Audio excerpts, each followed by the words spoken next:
Battlefield 1 no es diu així perquè sigui el primer de la saga o perquè signifiqui un reboot de la franquícia, sinó que és el nom que han escollit per indicar que és un joc ambientat en la Primera Guerra Mundial, un conflicte en el qual s'han fet molts pocs videojocs i que té molt de potencial, com demostra aquest mateix Battlefield, tot i que no acaba de treure-li el màxim profit a aquest conflicte i a aquest context històric. Tècnicament el joc, diguéssim, és impressionant, tenim tot tipus d'escenaris, a nivell tècnic està molt bé, és a dir, les textures tenen un gran detall, els efectes de llum, d'ombres, meteorològics, la pluja, són fantàstics, els detalls de les armes, les animacions dels personatges, és visualment molt atractiu, tenim des d'escenaris, diguéssim, foscos, grisos, tot mort, amb un aspecte gairebé infernal, a uns escenaris una mica més verds, boscosos, a escenaris desèrtics quan fem les campanyes d'Aràbia, etc. Per tant, a nivell visual és un joc impressionant, res a dir. A nivell sonor, diguéssim, la banda sonora és molt discreta perquè és un joc de guerra, bàsicament el que predominen són els efectes de so, explosions, bales, crits, etc, que està força bé, i a més té un doblatge en castellà prou bo. Normalment el narrador sempre és el mateix, no hi ha una gran varietat de veus, però està ben doblat. La història, diguéssim, si pensem en la campanya, la història ens porta al llarg de 6 missions, 6 breus campanyes, que destaquen diferents punts, diferents moments de la Primera Guerra Mundial. Normalment utilitzem els britànics, ja sigui anglesos, ja sigui australians, que formaven part de l'Imperi Britànic en aquell moment, i després també una campanya amb els italians, que personalment és la meva preferida. Són campanyes que estan bé perquè cada campanya presenta un personatge molt diferent i es desenvolupa d'una manera diferent. En una fem servir tancs, en l'altra fem servir avions, que estan molt bé per ser els d'avions, en una altra fem servir uns personatges que van per trinxeres, en una altra lluitem en ambients més oberts, en algunes hi ha més missions d'infiltració, de silenci, de sigil, no a l'estil d'altres jocs. Per tant, diguéssim, és molt variat. Cada campanya té la seva pròpia manera de jugar, explica una història diferent, un punt de vista de la guerra, no sempre des del bàndol aliat, i és molt interessant, però es queda curta en el sentit que es podria aprofitar molt més. La campanya és relativament curta i quan ja comences una mica a empatitzar amb el personatge i interessar-te per la història i la trama, s'acaba la campanya, i algunes són més curtes que unes altres.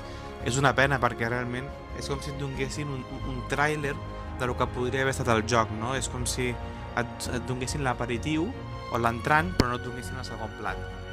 És a dir, t'enganxa i realment veus com el bé que es pot aprofitar, diguéssim, la Primera Guerra Mundial, com realment és molt interessant, té molt de conflicte, les armes també són interessants, no?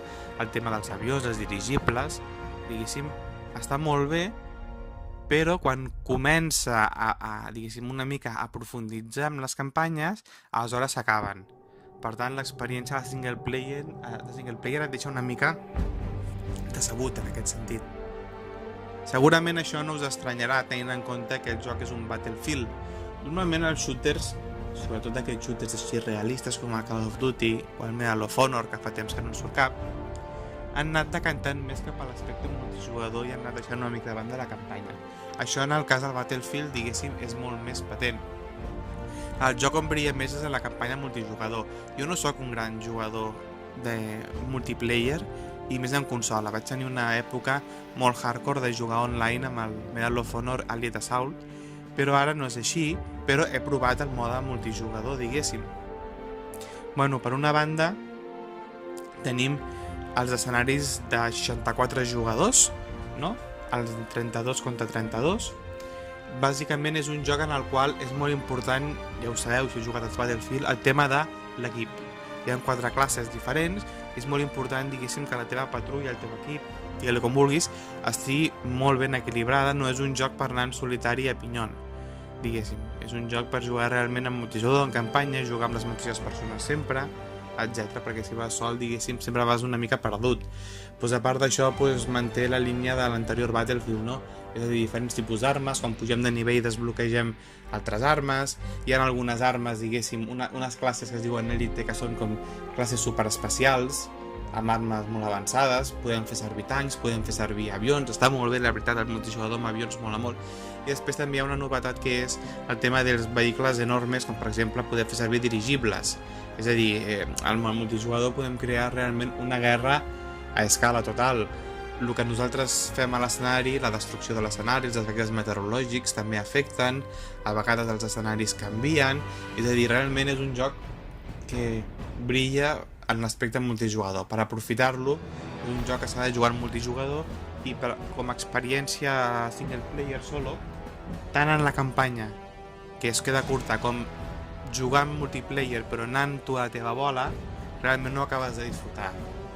Perquè anar tu a la teva bola, home, sí, és divertit, però potser si et mores ningú et ve a ressuscitar, ningú et ve a curar, no? Llavors realment és un joc per jugar en cooperatiu. A part d'això no tinc gaire més a dir. El joc és un shooter i bo, però és un joc que realment s'ha d'aprofitar. Clar, jo li poso una nota, però realment hem de diferenciar molt bé. Si és un joc que juga només per la història, per la campanya, deixa descontent. És una campanya que es podria haver aprofitat moltíssim més. Aquest joc l'heu de comprar, l'heu de jugar si voleu aprofitar el multijugador. Ara, si el trobeu molt barat o el que sigui, us el deixen, doncs la campanya fantàstica, us la podeu passar i és divertida, però realment és un joc per jugar en multijugador.